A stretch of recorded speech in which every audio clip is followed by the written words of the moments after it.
Welcome to SEC Tournament Today. I'm Stephen Willis alongside Chad Smith. We got a lot of stuff to get into today. Appreciate you coming through. Ole Miss, a 7-4 winner last night over Auburn, but we're going to talk a little bit about the Vanderbilt Commodores coming up. Big game tonight that is supposed to start at 8-ish. In other words, if there's an extra inning games, you're not getting out of here until 2 a.m. Isn't that right, Chad? That's right. We just about did that last night. Yeah, I'm really looking forward to the game. I'm curious of who Vanderbilt's pitching. I enjoyed that series. I like the way that Vanderbilt plays the game. They're a pleasing team to watch. So there's a lot of fun that could start off at 9 Eastern, 8 Central tonight ish. Absolutely. And I think our first wrinkle, if you will, if you'd like to call it that, with Vanderbilt, they're not gonna be going to their power arms this series. So we had all thought that Vanderbilt would go to lighter, but Corbin has decided to go a different route, and we'll have to definitely see what comes of it tonight. Who is the starting pitcher for Vanderbilt tonight? So they're going to start Christian Little, and he's got a 3-1 record, 5.57 ERA, but he hasn't been used extensively. He's got a very low strikeout to walk ratio. He's only had 37 strikeouts and 15 walks, but the righty, he can definitely throw a fastball, as most of these Vanderbilt pitchers can do. We see this quite often, but and it almost sounds like a broken record when we talk about him. But his fastball comes in between that 91 to 93 mile an hour range. And he has been able to touch 95 on occasion, but it's not going to happen regularly. Yeah, and as opposed to Ole Miss teams in the past, velocity doesn't seem to affect this Ole Miss batting order. That's correct. In fact, they've been taught. Believe it. Coach Coach Clemens has actually come out and taught them to attack the fastball. Attack the fastball first, and then make adjustments as you go further into the game. And it does, in many cases, it depends on what type of pitcher we're going up against. But Coach Clem has them cued in on that fastball, and for good reason. When you're dealing with 94, 95, 96, all the way up to 99 mile an hour fastballs that are coming in on the plate, you've got to learn how to attack it, or else you're just going to get beat. That's the simple explanation behind it. What is his off-speed stuff, and what's the velocity of it coming in? Sure. So Little, along with his fastball, he has a curveball that's in the 74 to 76 range.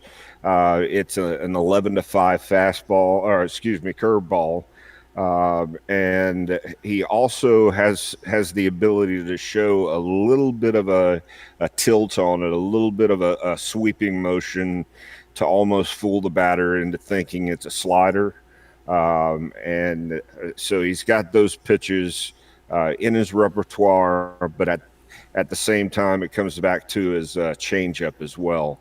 He's got an 80 to 83 mile an hour changeup that can really just devastate you if he's got all four pitches ready to go in there. If he's got all four pitches working for him, that changeup is going to be devastating. Yeah, and it's kind of interesting. You're seeing a trend of coaches not wanting to basically repeat arms if you can avoid it in the early stages in the SEC tournament. Like, Ole Miss isn't going to face Kumar or Leiter or Riley. And Auburn didn't get to see Doug Nikhazy. That's one of the reasons Doug ran out there. And Sure. and it's kind of interesting to see the strategy in a long form tournament like the SEC tournament. Sure, and we've got, with the way that college baseball is nowadays, The scouting reports are abound. There are many scouting reports out there, and these kids, young men, sometimes have a scouting report from back when they were 12, 13, and showed progression in each and every pitch or event that they had up until that point. So going out there and seeing a pitcher live for the first time definitely creates the advantage, puts the advantage on that pitcher and that the team that has not shown their cards, I guess, to the other team yet. Yeah, it's quite interesting. Anything that Ole Miss is going to do with their lineup into and before tonight's game? Well, I think we're going to see a similar lineup to last night. We're going to see more of Leatherwood in right field. We're going to be basically stacking it for a right field the way we would for a right-handed pitcher, and properly so with the tools that Christian Little has. But uh, you're going to see much the same that we saw this past weekend and yesterday. I think I believe that Coach Bianco is actually coming out and has settled, except for a couple of spots, has settled on his lineup over the past 4 games. So look for more of the same there. I like where uh, leading off with TJ. That was a brilliant move, and TJ stepped into that role uh, quite well, filled it up nicely. You've also got JB. Bench has come in there in the number 2 hole, and he's hit there before. He succeeds there because he gets those base hits. Then you get to your Kevin Graham and your cleanup with Till Melko. But what we do need to be working on is getting Hayden Dunhurst back up to speed and get him out of his quote unquote slump. Although last night's homer went a long way to help that one. Mm-hmm. And also, we'd like to see a little bit more from Chatagnier. If he can uh, get to firing on all cylinders with Dunhurst, that's going to be a dangerous lineup to any team that we faced. Yeah, Chatagnier hit a couple balls hard last night. Actually had a base hit, I believe, in the game as well. So you starting to see him potentially coming out of that slump. He had a home run shortly ago as well. Um, Absolutely.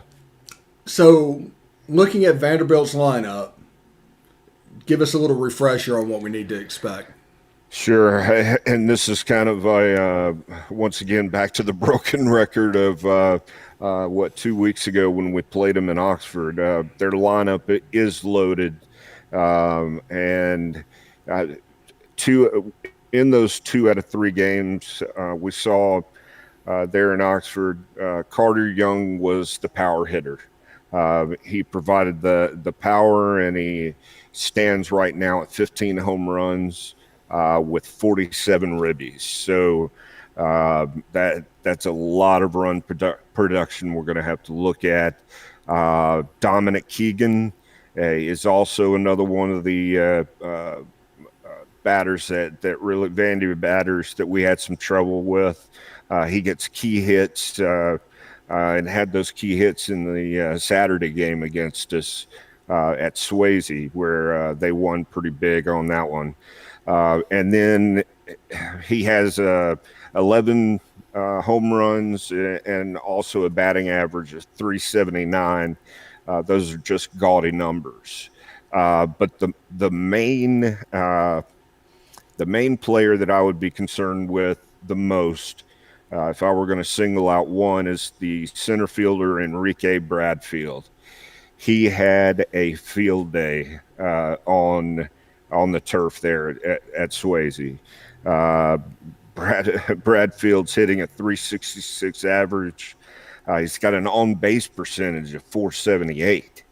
And I believe we all remember if he doesn't make it to second base or on a steal, they're going to call in, basically go to a review because he's so fast and he steals so many bases.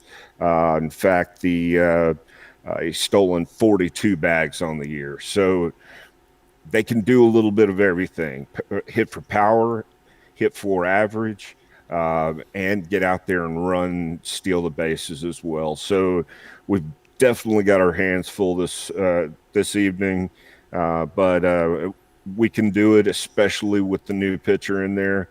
I think that will play more into our favor. All right, and who's Ole Miss's starting pitcher tonight? Tonight we're going to go with Derek Diamond. Okay. He will be. That's the indication that I have is Derek will start. Of course, over the past really 3 weeks, he's had some ups and downs. Of course, getting back into the lineup full time, but Derek is a heck of a pitcher. We really saw him last week bear down on a Georgia team that came out swinging hard. They had a very good game last. What was it? Friday. Wanted to make sure it wasn't Saturday there, but it was. He had a decent game on Friday and is improving. You can see him build his confidence a little bit at a time, and I believe that's going to continue to happen. That's going to continue to develop, and for us to make any type of run in the postseason, we definitely need him to come up there. Okay, and since this is SEC tournament today, the other three games that of the single elimination day, what were your takeaways? Well, all of them went about the way that I expected yesterday, and of course, LSU losing that game to A&M. I expected LSU to go down pretty early. Um, uh, Everything's going pretty much according to plan. Of course, double elimination starts today, and that's really when the week kicks into overdrive, if you will. Yeah, and starting today, it basically four teams become a much tougher regional than Ole Miss is going to face in the NCAA tournament with Arkansas the one seed, Vanderbilt the two seed, and Ole Miss coming in as a three. That's right. That's right. This is going to be. We know in SEC conference turning time, there are no easy outs in this field. You might have a single elimination team come up from that bracket and surprise every once in a while.